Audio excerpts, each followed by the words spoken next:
والصلاة والسلام على رسول الله وعلى آله وصحبه أجمعين. أما بعد waxaa halkan ku kulansan tiro aad u badan oo isimadii Puntland ah. Isimada Puntland waa dadkii aasaasay Puntland, had iyo goorna u taagan xallinta mashaakiraadka soo dariya ama soo kordha.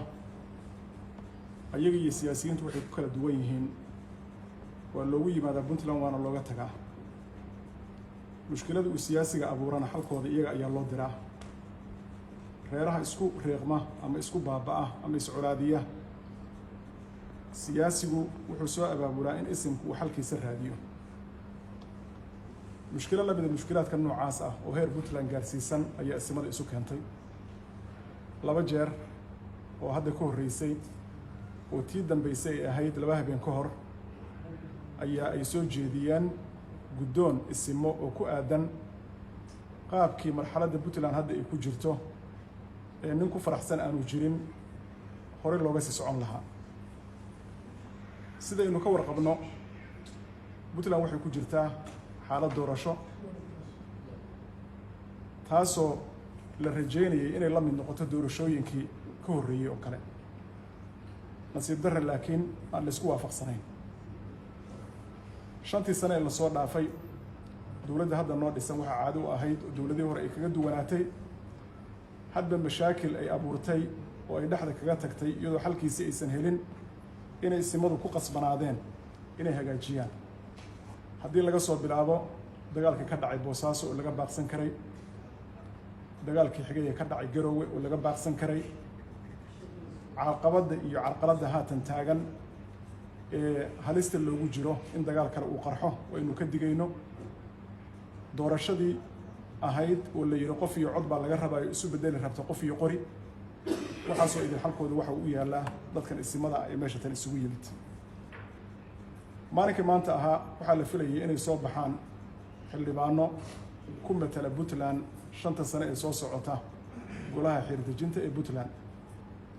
nasiib darro, meeshii laga filanayay xildhibaanada kama soo bixin, waxaana soo baxay xildhibaano aan la isku waafaqsanayn, ama waxaa soo baxay dad la soo xulay oo aysan Puntland ka ahayn garow inteeda badan.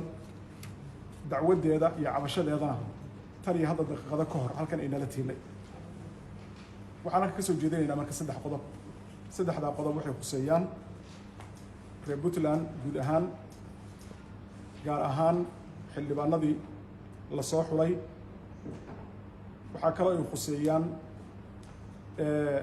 madaxtooyada Puntland. waa midda koowaade, raggii la soo xulay ee saaka la dhaariyey waa muwaadiniin reer Puntland ah oo noqon kara xildhibaano. hase yeeshee waxaan ogeysiinaynaa kuna wargelinaynaa dariiqa loo maray ay ku soo baxeen si ay Puntland isku waafaqsan tahay iyo si la mid ah sidii la arki jiray ee looga bartay Puntland ma aha.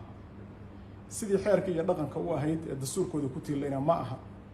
sidaa aawadeed sharciyaddii ay ku heli lahaayeen inay noqdaan xildhibaanadii matali lahaa Puntland sidaa kuma helahayaan, kumana haystaan. madaxweynaha dowladda Puntland oo ah murashax madaxweyne, isagana waxaan u sheegaynaa oo kale oo meeshan isagana aan uga fariinaynaa inaanay ahayn sidii la yeeli jiray iyo sidii Puntland lagu hogaamin jiray ama lagu hagi jiray ama doorasho lagu dareerin jiray. loogana fadhiyo lagana sugahayo xalka ka imaanayo inuu noqdo wadar ogol waxgaradka iyo waayeelka Puntland iyo sama jeclaha u taagan inay Puntland ahaato tii loogu yaqiinay oo ka sii ambaqaada halkii ay taagnayd. waxa ay soo jeedinayaan oo talooyinka in uu qabsoomo kuna soo celiyo talada dadka la leh, maadaama dadka dowladda madaxda ka ah ay yihiin adeegayaasha bulshada. fariinta labaad waxa ay tahay ciidamada ammaanka ee magaalada dhinac walba ka jooga oo aanan hadda maanta ku joogin sifo sharci ah. haddii xabadu ay ka soo baxdo qoriga dhuuntiisana dhibaato laga mutaysanayo. dalku waa dalkeenni, dadku waa dadkeenni. doorashaa la gelahayaa, dagaal maaha waxa loo socdo. xilka idin saaran waxa uu yahay inaad ammaanka ilaalisaan, ninnana aydan amar uga qaadanin wax Puntland ammaankeeda khalkhal gelinaya dhibaatana u keenaya adduun iyo aakharana aan lagu liibaanaynin qodobka saddexaad oon doonayna inaan ka hadalno waxa uu yahay puntland waxay maraysaa xaalad xasaasi ah waxay maraysaa xaalad la mid ah waagii la dhisayey waddadii loo maray waddo la mid ah waxaa loo baahan yahay caqli iyo cilmi iyo khibrad iskaashaday waxgaradka iyo haldoorka puntland baa waxaan ugu baaqaynaa inay isugu yimaadaan shirweyne ay isimadu iclaamin doonaan goorta uu dhacayo oo puntland lagu badbaadinayo haddii alla idmo waxaan alla weydiisanaynaa inuu puntland badbaadiyo